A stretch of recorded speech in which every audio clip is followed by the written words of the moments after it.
The waiter's pitying smile was the first nail in my coffin. I sat there like an idiot, staring at the empty chair across from me at Rosewood's, the city's most pretentious restaurant, while my phone buzzed with Tara's latest excuse. "Stuck in traffic. Just tell me what you wanted." Before we dive deeper into this story, I have one small request. Please subscribe, drop a like, comment, and hit that hype button to boost this channel so more people can discover these incredible Reddit stories. What I wanted? Christ. What I wanted was a wife who didn't treat our marriage like a business meeting she could reschedule. I'd been planning this dinner for weeks, rehearsing how I'd tell her about the mansion.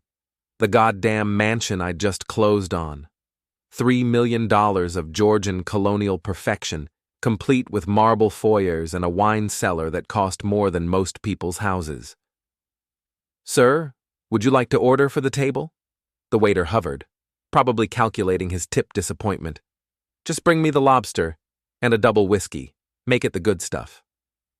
My phone buzzed again. Tara's Instagram story, a selfie at some trendy downtown bar, all glossy lips and fake lashes, surrounded by her usual crew of vapid influencer friends. The caption read, "Sometimes you need to escape the mundane. Live your best life, margin no regrets, mundane."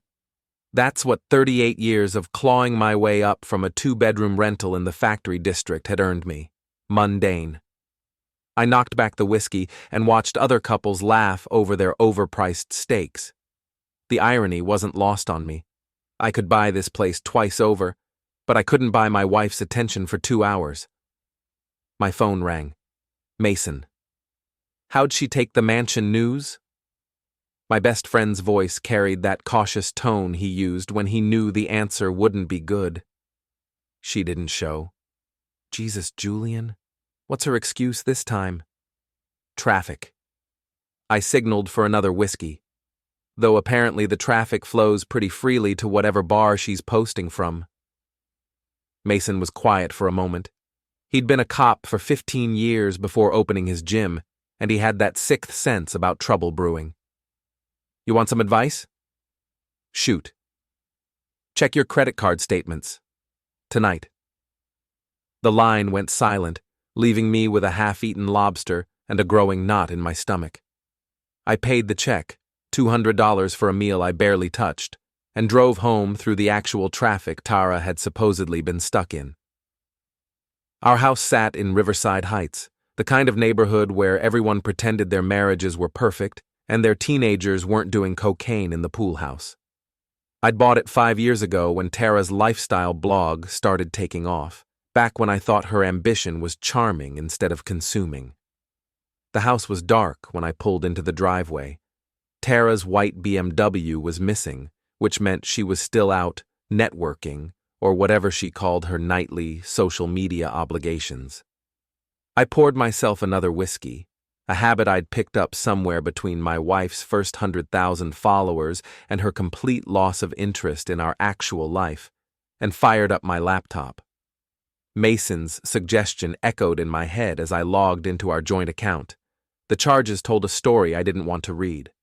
Rosewood's, that was mine, the dinner for one. But there were others. The Meridian Hotel bar, room service to the same hotel. Multiple charges over the past 3 weeks, always on nights when Tara claimed to be working late or stuck somewhere. The Meridian was downtown, a boutique place that catered to business travelers with more money than sense. It was also where Derek Grant kept a corporate account. Derek Grant. My college roommate turned rival, the guy who'd spent 4 years trying to prove he was better than the scholarship kid from the wrong side of town. He ran some boutique PR firm now, the kind that helped rich people feel better about themselves by managing their public image.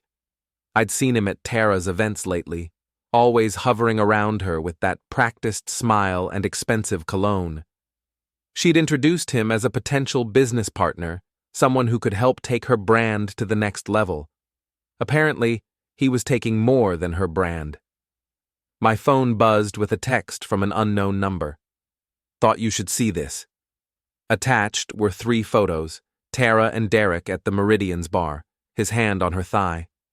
Tara and Derek entering an elevator together. A timestamp showed they were taken 2 hours ago, right around the time she was supposedly stuck in traffic. I stared at the photos until my eyes burned, then poured another whiskey. The mansion keys sat on the kitchen counter where I'd left them, still attached to the realtor's congratulatory ribbon. $3 million of Georgian colonial perfection, and my wife was too busy screwing my old roommate to hear about it.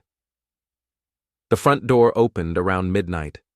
Tara's heels clicked across the hardwood as she made her way to the kitchen, probably expecting to find me asleep like the good little husband I'd been for the past 8 years.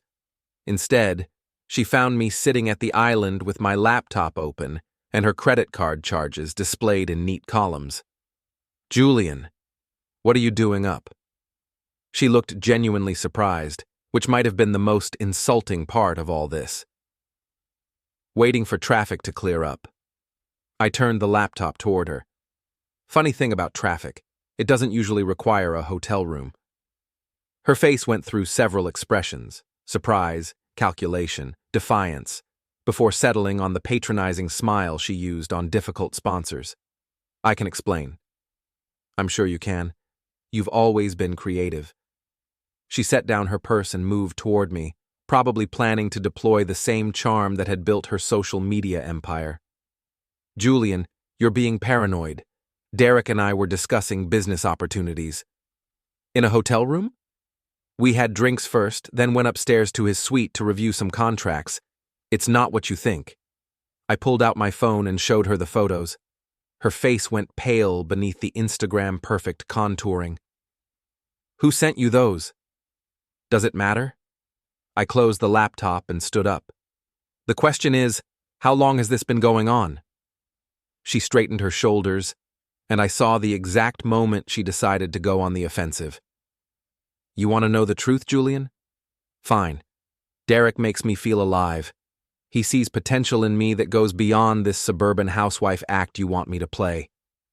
"Suburban housewife act?" I laughed, and it came out bitter.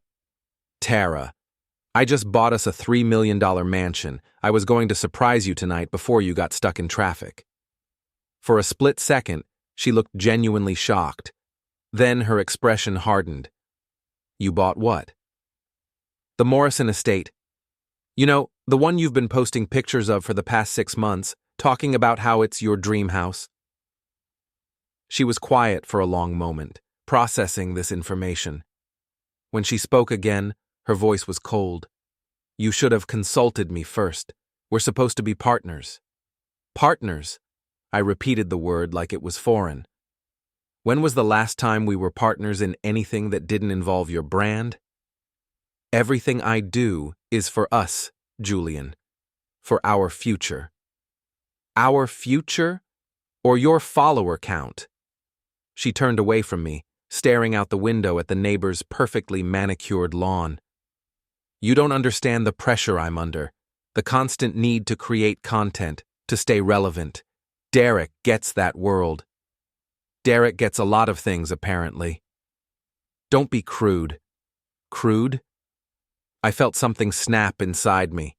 My wife is sleeping with my college roommate in downtown hotel rooms, and you're worried about me being crude? She spun around, her eyes flashing.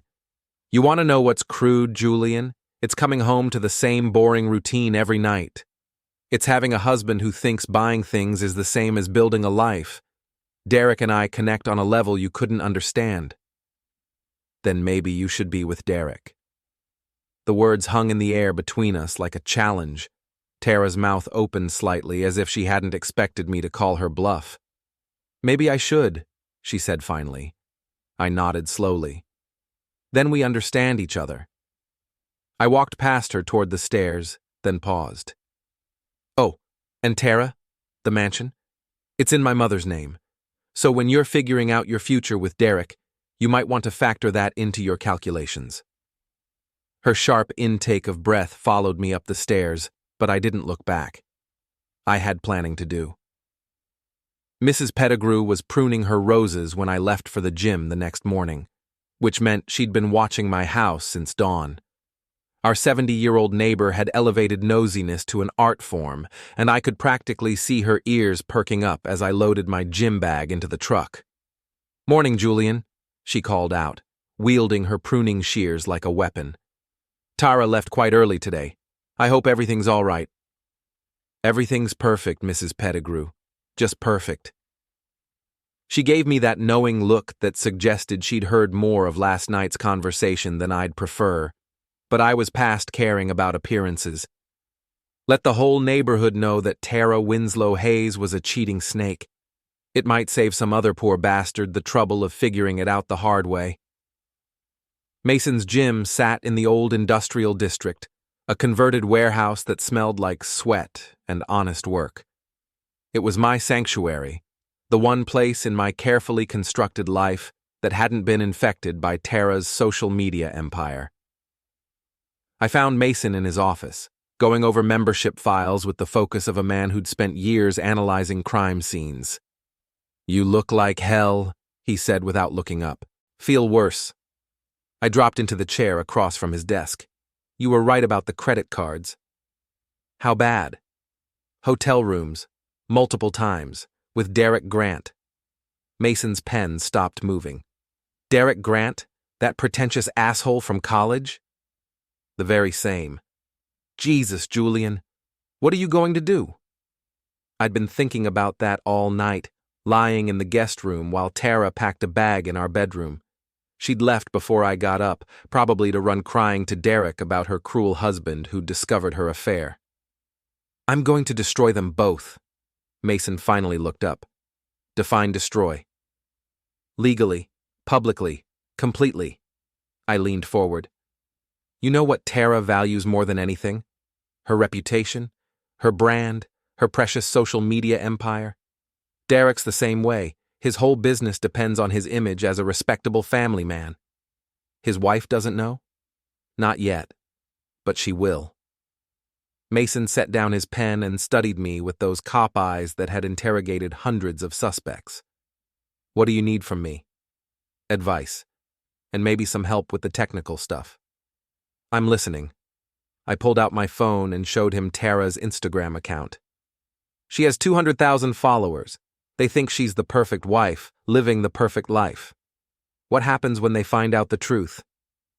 "Depends on how you tell the story." "Exactly." I scrolled through her recent posts, carefully curated images of our house, our vacations, our supposedly perfect marriage. She's built her entire career on being relatable but aspirational, the loyal wife who's living her best life. Take that away, and what's left? A pretty face with nothing to say. And Derek's even more vulnerable. His PR firm represents half the city's elite. They pay him to manage their reputations, keep their secrets safe. What happens when his own secrets come out? Mason grinned, and for a moment I could see the cop he used to be. His clients start wondering what other secrets he can't keep. Now you're getting it. We spent the next hour planning my campaign. Mason had contacts from his police days, private investigators who specialized in divorce cases, photographers who knew how to document infidelity without breaking any laws. More importantly, he understood the legal boundaries that would keep me out of trouble while I systematically destroyed my wife's life. "The key is patience," he said, sketching out a timeline on his whiteboard. "You go too fast, too hard, and you look like the crazy ex-husband. But you do it right. Let them hang themselves with their own rope, and everyone sees you as the victim." "I don't want to be the victim, Mason. I want to be the guy who wins." Same thing in this case. My phone buzzed with a text from Tara. "We need to talk. I'm staying at the Meridian for a few days while we figure things out." I showed Mason the message. She's not even trying to hide it anymore. "Good. Makes our job easier." I typed back, "Take all the time you need. I'll have my lawyer draw up some papers." Her response came immediately. "Don't be dramatic, we can work this out." "Like you worked things out with Derek?" She didn't respond to that. Mason handed me a business card. "Sarah Chen, best divorce attorney in the city. Tell her I sent you." "What's her specialty?" "Making cheating spouses regret their life choices." "Perfect." I left the gym feeling better than I had in months. For the first time since I'd discovered Tara's affair, I had a plan that went beyond drinking whiskey and feeling sorry for myself. The law offices of Chen, Martinez and Associates occupied the top 3 floors of the Hartwell building downtown, all glass and chrome and intimidation. Sarah Chen turned out to be a sharp-faced woman in her 40s who looked like she could gut a fish or a cheating spouse with equal efficiency. "Mason says you need help with a divorce," she said, gesturing for me to sit across from her imposing desk. "I need help with a war." She smiled, and it wasn't entirely pleasant. "Tell me everything." I laid out the whole story: Tara's affair, Derek's involvement, the hotel receipts, the photos from the anonymous tipster. Sarah took notes with the precision of a surgeon, occasionally asking questions that made it clear she'd handled plenty of similar cases. "What are your goals here, Mr. Hayes?" "I want her to lose everything that matters to her: her reputation, her social media career, her financial security. I want Derek's business to collapse, and I want it all to look like the natural consequences of their own choices." "That's ambitious." "I can afford ambitious." She quoted her retainer fee, which would have made me wince 6 months ago. Now it seemed like a bargain. "I'll need complete financial records, documentation of the affair, and a detailed timeline of events. My investigator will handle the surveillance and evidence gathering. Your job is to act like the wounded but dignified husband." "How long will this take?" "Good revenge is like good wine, Mr. Hayes. It takes time to develop properly." I signed her retainer agreement and left, feeling like I'd just hired a professional assassin, which, in a way, I had. The drive home took me past the Morrison estate, my mansion, though Tara didn't know that yet. It sat on 5 acres of perfectly landscaped grounds, a monument to everything I'd accomplished since leaving my father's factory job behind. I pulled into the circular driveway and sat there for a moment, imagining Tara's face when she realized what she'd thrown away. The house would never be ours now. I'd made sure of that when I put it in my mother's name. But it would be mine, eventually, and that was enough. My phone rang as I was pulling out of the driveway. Unknown number. "Mr. Hayes? This is Rebecca Morrison. I believe you know my husband, Derek Grant." "Mrs. Morrison, what can I do for you?" "I think we should meet. I have some information you might find interesting." "What kind of information?" "The kind that suggests our spouses have been sharing more than business advice." I smiled for the first time in 24 hours. "When would be convenient?" "How about now? I'm at the Starbucks on 5th Street. "I'll be right there." Rebecca Morrison turned out to be an elegant woman in her early 40s, the kind of understated beauty that didn't need Instagram filters to be impressive. She was sitting in a corner booth when I arrived, nursing a latte and looking like she'd rather be anywhere else. "Thank you for meeting me," she said as I sat down across from her. "Thank you for calling." She slid a manila envelope across the table. "Derek's been careless with his phone lately. These were in his photo gallery." The envelope contained printouts of text messages between Derek and Tara going back 3 months. They started innocuous enough, business discussions, meeting arrangements, but they quickly devolved into the kind of explicit exchanges that left no doubt about the nature of their relationship.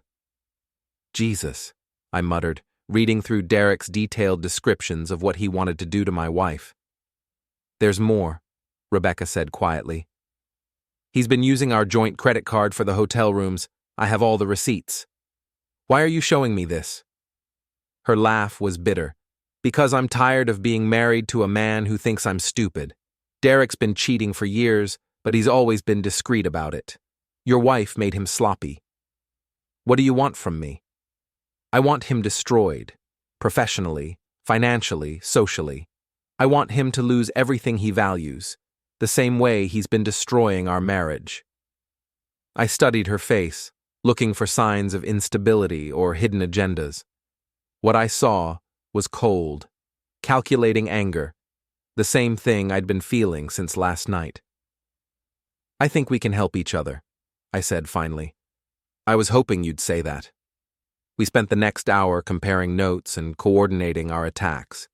Rebecca had access to Derek's business files, his client list, his financial records. I had resources and connections that could amplify whatever damage we uncovered.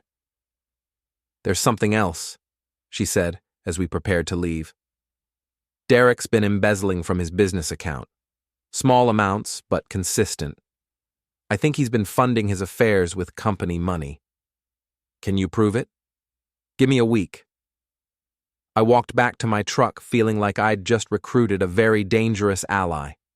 Rebecca Morrison wasn't just an angry wife, she was a woman with the means and motivation to destroy her husband completely. My phone buzzed with another text from Tara. "I'm coming by the house tomorrow to get some things. Please don't make this harder than it has to be." I typed back, "Take whatever you want. I won't be there." But I would be watching, and so would Sarah Chen's investigator, who would document every item Tara removed from our house. By the time this was over, she'd regret every designer handbag and piece of jewelry she'd tried to claim. The war had officially begun. Tara's Instagram post appeared at exactly 9 a.m. the next morning, timed for maximum engagement with her followers' morning coffee routine. The photo showed her looking pensively out a hotel window, all artfully mussed hair and strategic vulnerability. "Sometimes life takes unexpected turns," the caption read. "Going through a difficult time in my marriage right now. Thank you to everyone who's been supporting me through this transition. Your love means everything. Stay strong. New beginnings. Authentic life." Within an hour, she had 3,000 comments and counting. Her followers were eating it up. Poor Tara, the perfect wife dealing with marital problems. The narrative was already forming. I was probably a neglectful husband, maybe a workaholic who didn't appreciate what he had. I screenshotted the post and sent it to Sarah Chen with a message. Phase 1 begins. The investigator Sarah had hired, a former FBI agent named Patricia Wells, had been documenting Tara's activities since yesterday. The photos she'd sent me that morning told a very different story than my wife's social media feed. Tara leaving the Meridian at 7 a.m. in the same clothes she'd worn the day before. Derek's car in the hotel parking garage overnight. The two of them having breakfast together in the hotel restaurant, Derek's hand covering hers across the table. But the most damaging photo was the last one. Tara and Derek in the hotel elevator, his hands tangled in her hair, her legs wrapped around his waist. The timestamp showed it was taken just 2 hours before her difficult time in my marriage post went live. Authentic life indeed, I muttered, forwarding the photos to Rebecca Morrison. She called me 5 minutes later.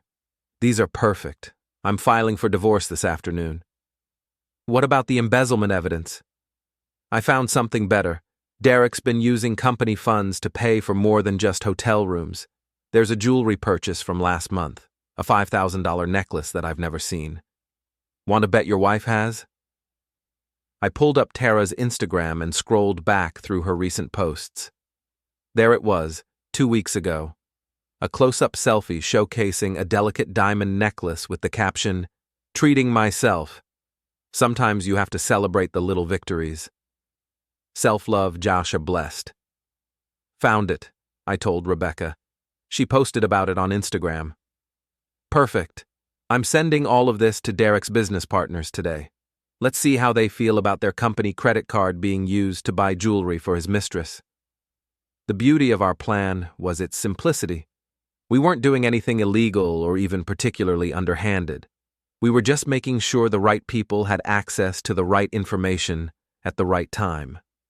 By noon, Derek's business partners had called an emergency meeting. By 2 p.m., he was suspended pending a full financial audit. By 4 p.m., Rebecca had served him with divorce papers at his office in front of his remaining clients. Patricia Wells captured it all on camera. Derek's face when he realized his wife knew everything, the whispered conversations with his business partners, the moment he understood that his carefully constructed life was collapsing. But the real masterpiece was still to come. I'd spent the morning at my mother's house, officially transferring ownership of the mansion and explaining the situation. Mom had raised me alone after my father passed away, working 2 jobs to keep us afloat, and she had no patience for women who didn't appreciate what they had. So this little princess threw away a good man for some smooth-talking snake oil salesman, she said, signing the transfer documents with obvious satisfaction. That about sums it up. Well, she's about to learn what happens when you bet against a haze. Mom was 65, silver-haired, and tougher than most men half her age. She'd built a successful catering business from nothing and had been looking for a project to occupy her retirement. The mansion would suit her perfectly. "I'm thinking of throwing a housewarming party," she said, looking over the property photos. "Something elegant. Maybe invite some of those society ladies your wife is always trying to impress." "That sounds perfect, Mom." The guest list would be devastating to Tara's social aspirations. All the women she'd been trying to network with, the potential sponsors and collaboration partners, gathered in the house that should have been hers. My phone buzzed with a call from Mason. "Turn on Channel 7 now." I found the remote and flipped to the local news station. The anchor was reading from a teleprompter with the kind of barely contained glee that journalists get when covering a juicy scandal.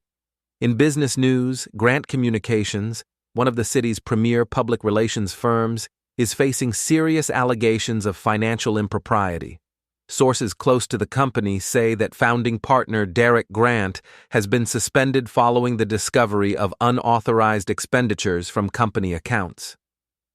The screen showed file footage of Derek at various charity events and business functions, looking confident and successful. The contrast with his current situation was stark. The firm's other partners have declined to comment, but sources suggest that Grant's suspension may be related to his recent separation from his wife, Rebecca Morrison Grant, who filed for divorce earlier today, citing irreconcilable differences. I called Rebecca immediately. "Did you tip off the media?" "I may have mentioned the situation to a friend who works at Channel 7, she said, sounding pleased with herself. Amazing how quickly news travels in this town. The story was already spreading across social media. Derek's professional reputation was built on discretion and trustworthiness, 2 qualities that were hard to maintain when your personal life was imploding on the evening news. But the best part was still coming. At 6 p.m., I drove to Rosewoods, the same restaurant where Tara had stood me up 2 nights earlier. This time, I wasn't alone. Patricia Wells had arranged for 3 of Tara's biggest sponsors to be dining there tonight, along with several prominent members of the social media influencer community. Tara and Derek arrived at 6:30, probably thinking they were being discreet by choosing a quiet corner table. They hadn't counted on Patricia's network of contacts, which included a waiter who was more than happy to ensure they were seated in full view of the restaurant's main dining room. I watched from the bar as they settled into their booth. Derek, looking haggard and constantly checking his phone. Tara maintaining her Instagram-perfect appearance despite the stress. They were trying to have a serious conversation, probably planning their next moves now that their affair was public knowledge. What they didn't know was that Patricia had arranged for a photographer to be dining at the table next to theirs, close enough to capture their intimate conversation with a telephoto lens. The photos would show Derek looking desperate and defeated, while Tara maintained her composed facade. More importantly, they would show her wearing the $5,000 necklace that Derek had bought with his company's money. By 7 p.m., those photos were in the hands of Derek's business partners, Rebecca's divorce attorney, and 3 major gossip blogs that covered the local social media scene. By 8 p.m., Tara's phone was buzzing constantly with calls from sponsors wanting to know why their brand ambassador was publicly flaunting jewelry bought with embezzled funds. By 9 p.m., Derek had excused himself to the bathroom and hadn't returned, leaving Tara alone at the table with a check she couldn't afford to pay. I settled my bar tab and walked past her table on my way out. She looked up as I approached, her perfect composure finally starting to crack. "Julian, what are you doing here? Having dinner, same as you?" I glanced at the empty seat across from her. "Derek stepped out?" Her eyes narrowed. "Did you have something to do with what happened to him today?" "I have no idea what you're talking about." I pulled out my phone and showed her the news coverage. Though I have to say, you might want to choose your business partners more carefully. Embezzlement is such an ugly word. "He didn't embezzle anything. That necklace was a gift." "From his company's credit card? I'm sure the IRS will find that fascinating." She started to respond, then seemed to realize that anything she said would only make things worse. Instead, she gathered her purse and stood up, leaving the unpaid check on the table. "This isn't over, Julian." "No," I agreed. "It's not." I watched her walk away, her perfect posture finally showing signs of strain. Tomorrow would bring fresh humiliations, new revelations, deeper cuts to the reputation she'd spent years building. But tonight, I was content to savor this small victory. The first battle was won. The war was just getting started. The mansion looked even more impressive at night, all lit up like something out of a magazine spread. My mother had outdone herself with the housewarming party. 200 of the city's most influential people mingling on the terrace, sipping champagne and admiring the view. I stood in the foyer, wearing my best suit and playing the role of the gracious son, accepting congratulations on my mother's beautiful new home. What the guests didn't know was that this party served a dual purpose, celebrating Mom's new house and delivering the final blow to Tara's social aspirations. "Julian, darling, you must be so proud," gushed Margaret Whitfield, the city's premier socialite, and the woman Tara had been trying to impress for 2 years.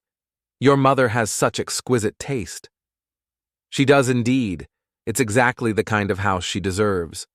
Margaret lowered her voice conspiratorially. "I have to ask, dear, how is Tara handling all this business with her friend? Such an unfortunate situation." The business with her friend had exploded across social media over the past week.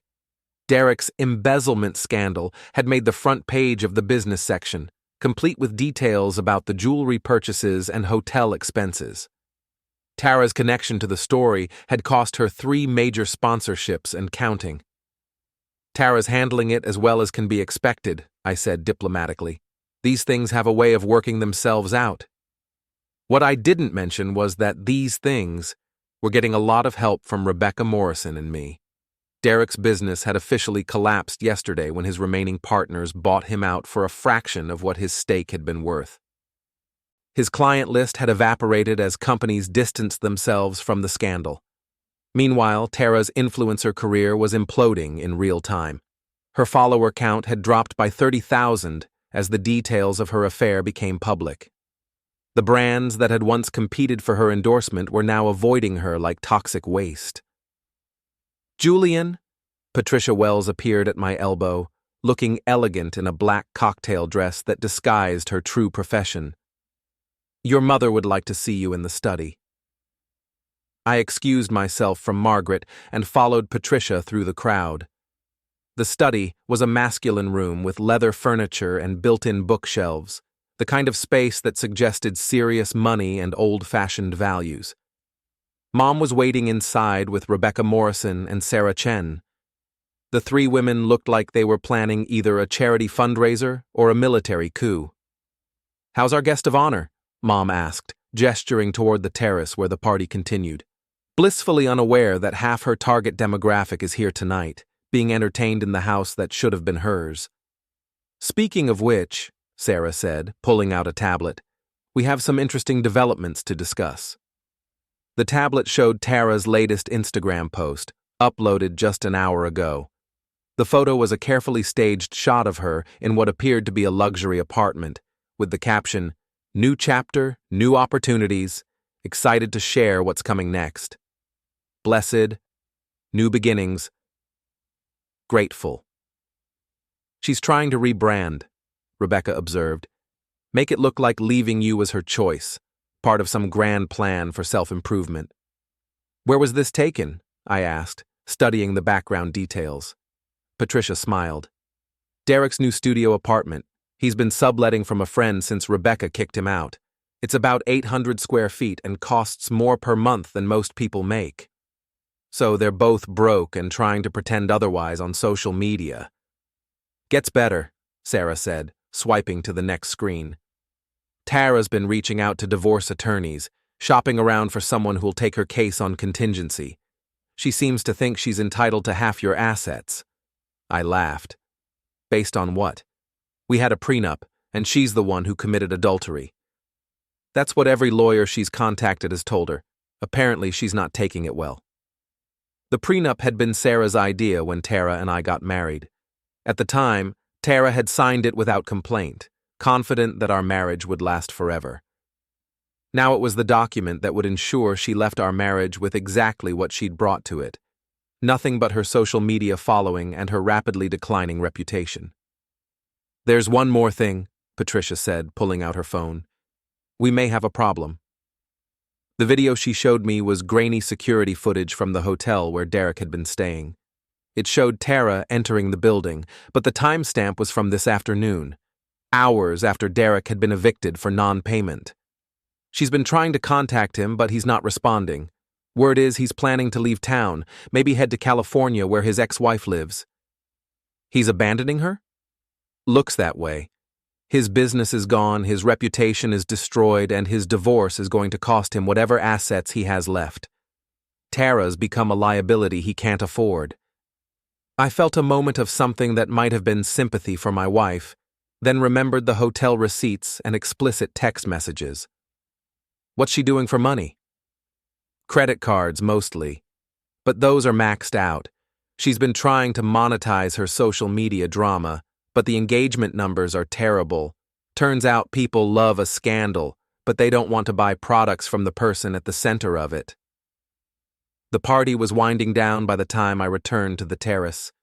The guests were beginning to leave, full of champagne and gossip about my mother's beautiful new home. Several people made a point of mentioning how sorry they were about my situation with Tara, their sympathy tinged with the kind of satisfaction people feel when someone else's perfect life falls apart. I was saying goodbye to the last guests when my phone buzzed with a call from an unknown number. Julian, it's me.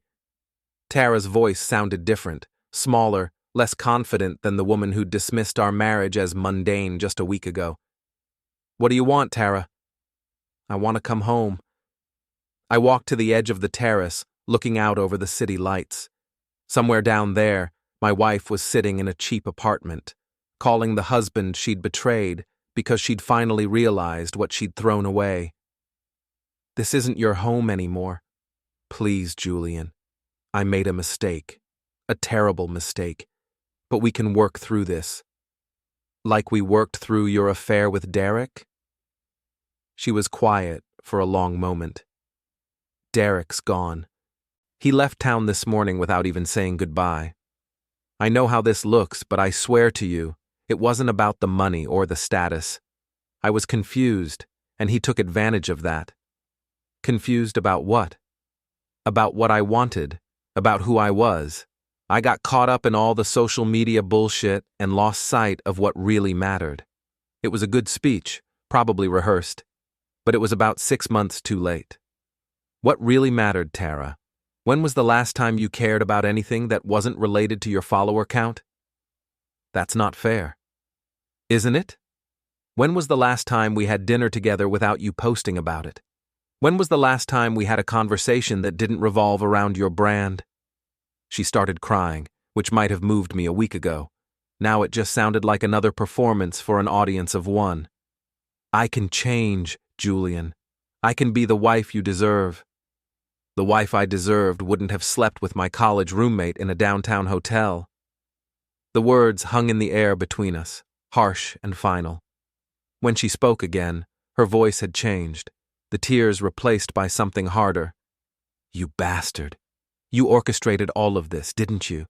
Derek's business, the media coverage, the sponsors dropping me. You destroyed my life. I documented your choices, Tara. There's a difference. I'll fight you on the divorce. I'll drag this out until you're begging me to settle. With what money? And which lawyer? She hung up without answering, which was answer enough.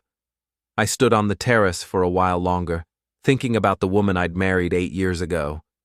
She'd been ambitious then, but also warm and funny and genuinely interested in building a life together. Somewhere along the way, she'd become a stranger who valued Instagram likes more than her marriage vows. Maybe I could have fought harder to save our relationship. Maybe I could have paid more attention to the warning signs, been more supportive of her career, tried to understand the pressures she was facing. But she'd made her choice when she decided that Derek Grant was worth more than our marriage, and I'd made mine when I decided to ensure she lived with the consequences. My phone buzzed with a text message. The number was blocked, but I recognized the writing style immediately.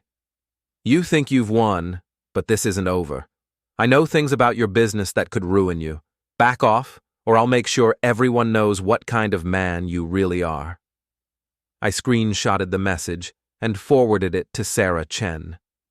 Threatening texts would make excellent evidence in our divorce proceedings, especially since they came from a woman who was supposed to be begging for reconciliation. The party was over, the guests were gone, and my mother was inside directing the catering staff as they cleaned up. I had a mansion, a successful business, and the satisfaction of watching my cheating wife's life fall apart in real time. So why did I still feel empty? Maybe it was because revenge, no matter how perfectly executed, couldn't change the fact that my marriage was over. It couldn't give me back the 8 years I'd spent building a life with someone who'd thrown it all away for a few months of excitement with a man who'd abandoned her the moment things got difficult. But it was a start, and tomorrow I'd begin the process of building something new, something that belonged entirely to me, without the risk of betrayal or the weight of other people's expectations. The war was almost over. Soon it would be time to figure out what came next. The divorce hearing was scheduled for 10 a.m. on a Tuesday, in a courtroom that smelled like disinfectant and broken dreams. I sat at the plaintiff's table with Sarah Chen, watching Tara huddle with her court-appointed attorney, a tired-looking public defender who'd probably been assigned her case that morning. She looked different, thinner, with dark circles under her eyes that no amount of concealer could hide. Her designer clothes were the same ones she'd been wearing in social media posts for weeks, suggesting that her shopping budget had dried up, along with her sponsorship deals. All rise for the Honorable Judge Patricia Morrison. I almost smiled at the irony.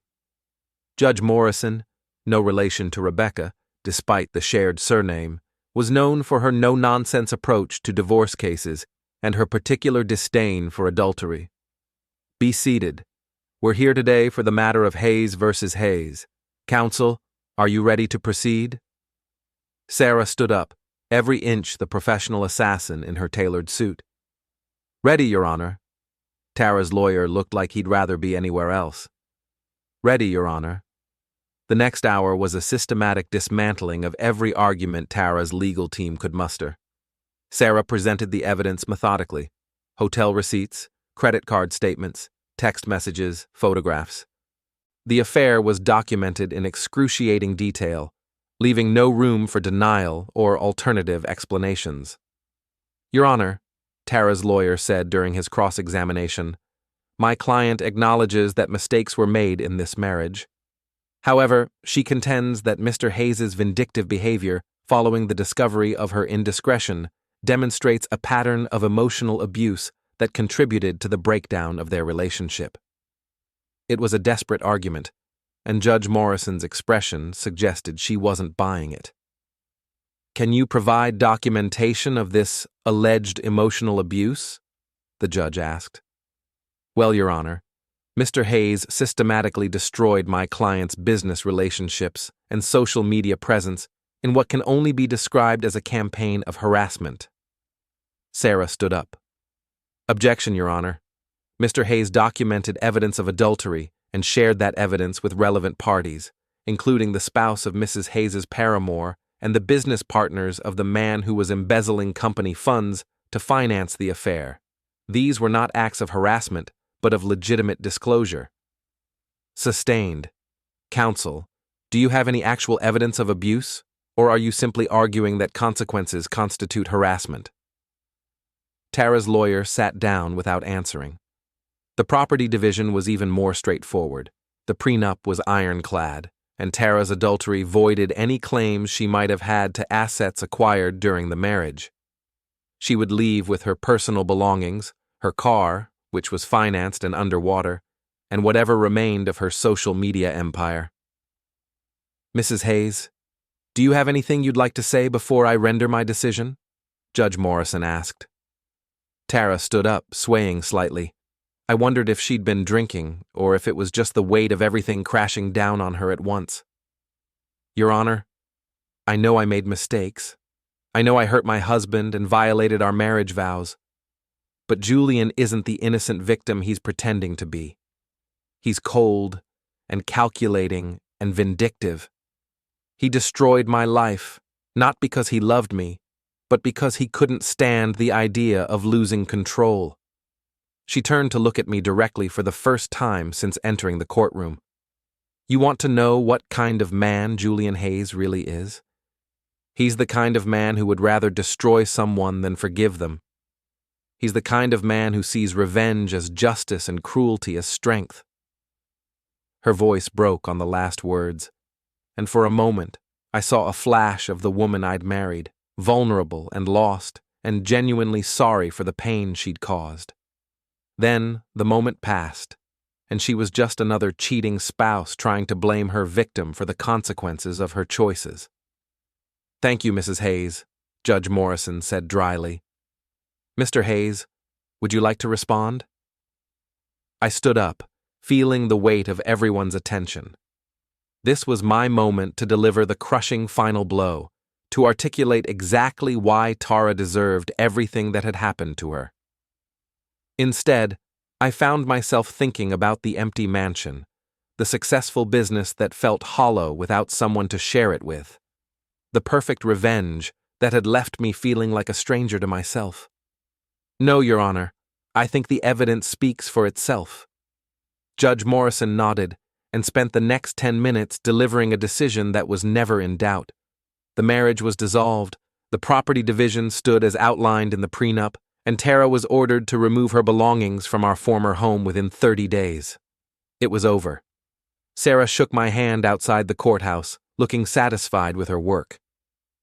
Complete victory, she said.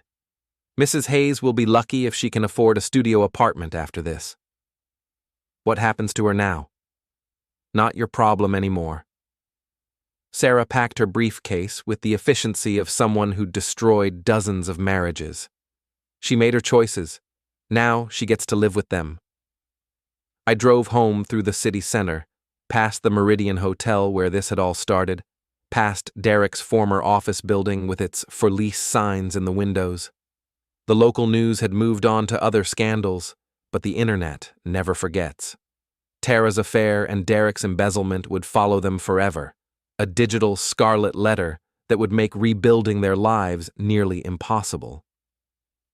The house in Riverside Heights felt different when I walked through the front door. It was still beautiful, still expensive, still a monument to everything I'd achieved. But it was also empty in a way that had nothing to do with Tara's absence. I poured myself a whiskey and sat in the living room, surrounded by the carefully curated life we'd built together. Most of the decorations were hers, the throw pillows and artwork and little touches that had made the house feel like a home instead of just an investment property. She'd be coming to collect those things soon, probably with a U-Haul truck and whatever friends she had left. I wondered what she'd do with all the stuff that had been so important to her Instagram aesthetic. Maybe she'd sell it, piece by piece, to pay for whatever came next. My phone buzzed with a call from my mother. How did it go today? Exactly as expected. The marriage is over, and she gets nothing. You don't sound very happy about it. I took a sip of whiskey and considered the question. I got everything I wanted, Mom. Complete victory, just like Sarah said.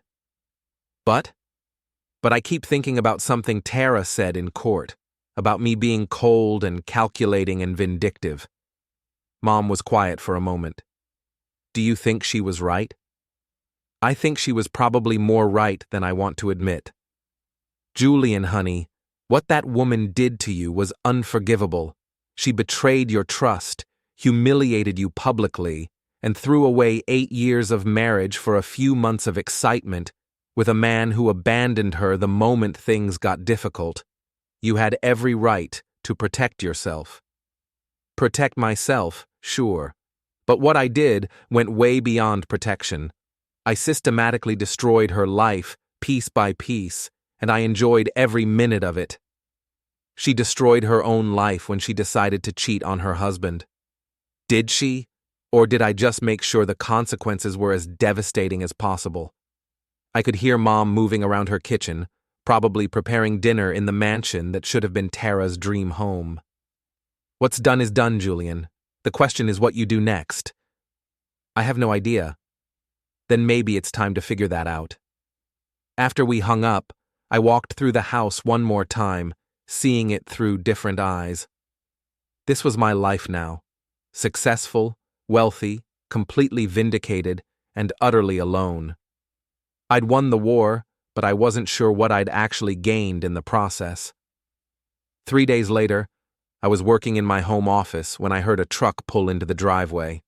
Through the window, I could see Tara climbing out of a rented moving van, followed by 2 men I didn't recognize. I watched from upstairs as she walked through the house, collecting the remnants of our life together.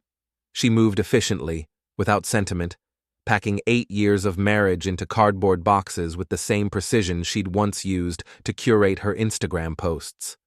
The men loaded the boxes into the truck, while Tara made one final walk through the empty rooms.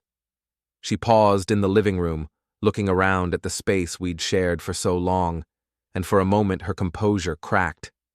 Then she straightened her shoulders, walked out the front door, and closed it behind her without looking back. I watched the truck disappear down the street, taking the last physical remnants of our marriage with it. The house felt even emptier now, but also somehow cleaner, as if removing her belongings had purged it of the anger and betrayal that had poisoned everything for the past month. My phone buzzed with a text message from an unknown number. "Thank you for letting me collect my things without making it harder than it had to be. I know you probably don't want to hear this, but I really am sorry for everything. I hope you find happiness, Julian. You deserve better than what I gave you." I stared at the message for a long time, then deleted it without responding. Some things were better left unsaid. That evening, I drove to Mason's gym and found him closing up for the night. We sat in his office, sharing a bottle of bourbon and watching the late news on his small television. "So, it's really over?" he asked. "Completely. She's gone, Derek's gone, and I have everything I thought I wanted. Why do you sound like someone passed away?" I laughed, but it came out bitter. Maybe someone did. The person I used to be, before all this started. "What do you mean?" "I mean I spent the last month turning into someone I don't recognize, someone who could systematically destroy another person's life and feel good about it." Mason refilled our glasses. "She had it coming, Julian. What she did was unforgivable." "Was it? I mean, yes, she cheated on me. Yes, she betrayed our marriage vows and humiliated me, but did that really justify what I did to her?" "You didn't do anything illegal." "Legal isn't the same as right." We drank in silence for a while, watching the news cycle through its usual litany of disasters and scandals. Somewhere in the city, Tara was probably sitting in a cheap apartment, trying to figure out how to rebuild a life that I'd methodically demolished. Derek was probably in California, starting over with nothing but the clothes on his back. And I was here, victorious and vindicated and completely hollow. "You want some advice?" Mason said finally. "Shoot. Stop feeling sorry for yourself. You did what you had to do to protect yourself from someone who was using you. Yeah, maybe you went a little overboard with the revenge, but she made her choices. Now you get to make yours." "What kind of choices?" "The kind that determine who you become next. You can sit here drinking and feeling guilty about destroying your cheating wife, or you can figure out how to build something better with the life you have left." He was right, of course. The war was over, and I'd won. Now it was time to figure out what came next. I finished my drink and stood up to leave. "Thanks for everything, Mason. I couldn't have gotten through this without you. That's what friends are for." I drove home through the empty streets, past the hotel where my marriage had ended and the courthouse where it had been officially dissolved. The city looked different now, smaller somehow, as if the whole drama that had consumed my life for the past month had been just a minor blip in the larger scheme of things. The house was dark when I pulled into the driveway, but it didn't feel empty anymore. It felt like a blank slate, ready for whatever came next. I walked inside and poured myself one last whiskey, then raised the glass in a toast to the empty room. "To new beginnings," I said aloud, then drank it down. Tomorrow, I would start figuring out who Julian Hayes was going to be now that he wasn't Tara's husband anymore. Tonight, I was content to sit in the silence and appreciate the fact that, for better or worse, the war was finally over. I had won everything I'd thought I wanted. Now I had to figure out what that victory was actually worth.